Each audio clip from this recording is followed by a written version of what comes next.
Greetings everyone. Today we're going to talk about supercomputing in ancient Indian literature. Yes, the origin of a supercomputer comes from ancient Indian literature. It was constructed thousands of years ago, and yet computers were only made 200 years ago.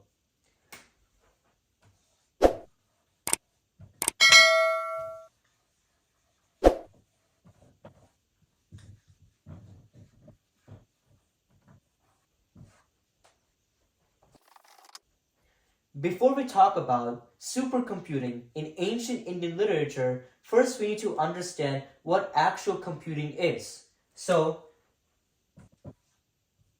when we do coding, we learn languages like Java, C++, Python, and so on. We learn all of these languages for only one reason: to talk to computers. Because that's what the computer understands. The computer understands Java, C++, Python like how we understand English. But that is actually not completely true. So, we learn these languages to talk to the computers, right? But what the computer understands is something called binary. Binary, from the word bi, means two structures. So our two structures are 1 and 0. So 1 meaning it's on, 0 meaning it's off. Well, that's not the true meaning of 1 and 0 are, but that's what the basic is. I'm not going to go too in depth about this. But basically, the computer only understands a sequence of numbers, just 1 and 0. For example, 1, 0, 1, 1, 0, 1, something like that, and so on. But these programming languages, or other programming languages as well, translate to binary. These languages translate to binary so it can give complex tasks in binary for the computer to process. So how does a computer understand so many complex tasks with just two numbers? Well, we construct something called algorithms to give computer complex tasks. Now, for example, I want to tell the computer the number 7 or number 6 or number 5. How would I do that? I would have to convert these numbers into binary. So this is how I would do it. For number 7, right? First, let's take number 7 over here. So 2 goes into 7 3 times with a remainder of 1. Now we move on to the next number. 2 goes into 3 1 time with a remainder of 1. And once we have number 1 on the bottom, we can just write number 1 over here. So what we know as 7, the computer knows as 1, 1, 1. Let's continue. Let's do number 6. So number 6, 2 goes into number 6 3 times with a remainder of 0. 2 goes into number 3 once with a remainder of 1. And once we have a 1 on the bottom, we can just write 1. Now, we read it from the bottom. So number 6 would be 1, 1, 0. 1, 0, 1. So what we know as 7, 6, and 5, the computer knows is 1, 1, 1, 1, 1, 0, and 1, 0, 1. So this is the basic introduction into binary. Now, how does this correlate to Sanskrit? How does the origins of Sanskrit, the grammatical structures, the data structures, correlate to Sanskrit? So in Sanskrit, we talk about the two rules to construct a two-lettered word or three-lettered word or even four-lettered word. It doesn't matter. But in order to construct a word for a sentence, or as we know as shloka, we use two rules known as laghu and guru. So in Sanskrit, laghu means a short syllable, which are in almost any languages. Like there's short syllables in English and so on. And guru are known as long syllable. So using these two rules and algorithms, you can construct maybe one word and two words and three words and four words and so on. Just by using these two rules, you can construct different types of words with different meanings. And there's more. If you want to research about this, you can go more in the Chandas Sashtra by Pingala Acharya. And this is written in the BCE. I'll leave a link in my bio if you want to research furthermore. But the basics of a Sanskrit structure for to construct a lettered word, you need to follow these two rules. Now the correlation between these two words and binary is that in binary we learn 1 and 0. That's what the computer recognizes. Just two numbers. And different combinations of these numbers can mean different things, as we see number 7, number 5. Like number 7 is 1 1, 1 1 1, and so on. Just like that, laghu and guru are just like the binary numbers, and they have different types of combinations to construct different types of words. Here I will show you an example of a Sanskrit shloka and the rhythmic pattern, and then I will later on show you how this implements into binary.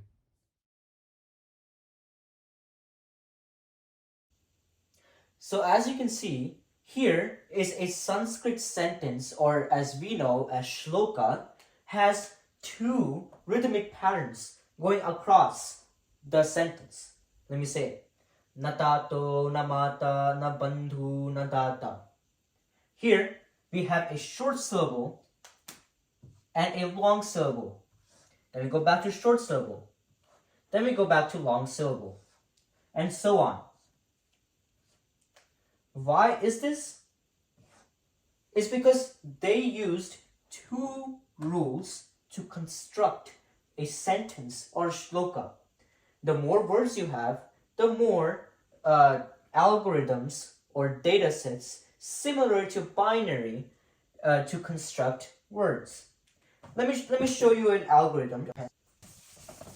So we will know L as laghu and G as guru. Alright? In order to construct a two-worded word for a shloka or sentence, we will use one laghu, one guru, and one laghu, one more laghu, and one more guru. Then, when a laghu and guru is one laghu, the second time we read it is one guru. So if I have two laghu gurus, that's going to be two laghus. Now I'm going to read it again. Two laghu gurus, which means two gurus. Once I have cleared reading laghus, I'm going to go back and read gurus. Basically, when we read a laghu and a guru together, that is equal to one laghu. Once we see it again, after we know it's laghu, it's going to become into a guru. This is a simple pattern to construct a two-worded word for a Sanskrit shloka. Alright? Now what if I wanted a three-worded one?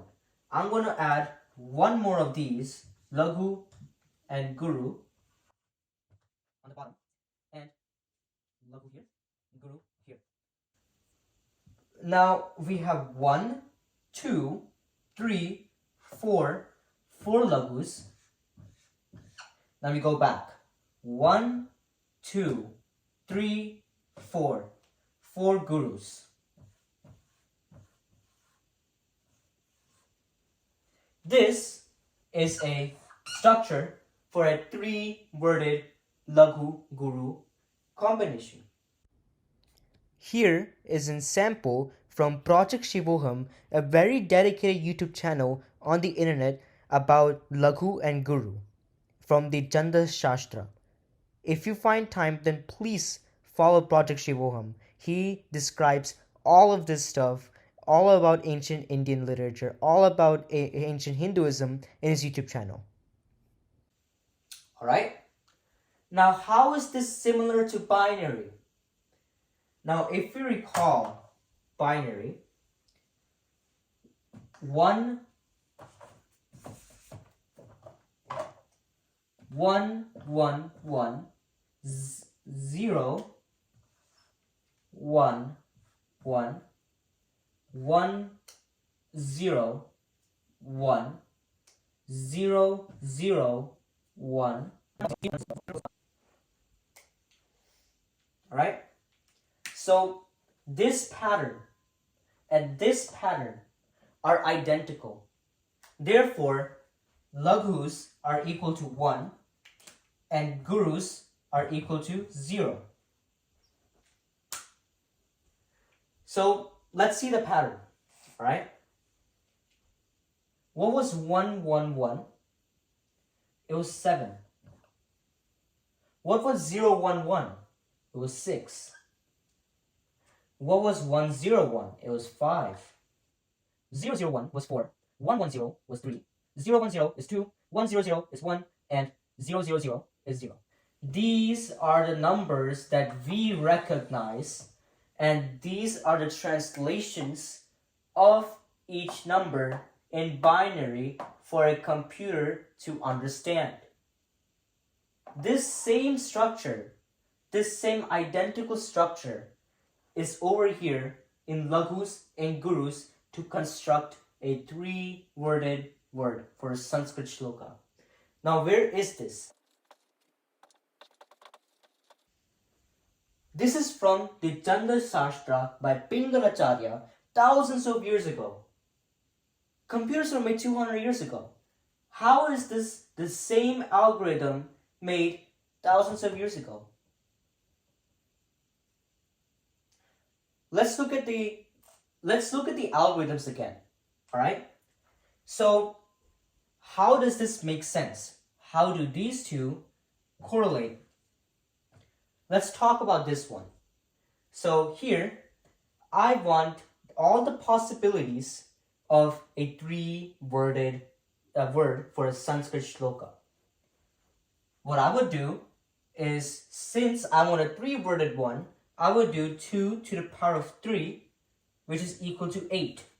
So there are 8 possible different combinations I can use to construct a three-worded word for a shloka. Same goes for binary. These are, so if you count with me, 1, 2, 3, 4, 5, 6, 7, 8. 0, 1, 2, 3, 4, 5, 6, 7. These are 8 different possible combinations. Just like here. We can go more and more. We can go to a 4th column, a 5th column, a 6th column. It will all be the same. Because the origin of binary comes from the Chandas Sashtra described by Pingala Acharya. I will continue about more algorithms in the second part of this video. If you enjoyed, please like and subscribe.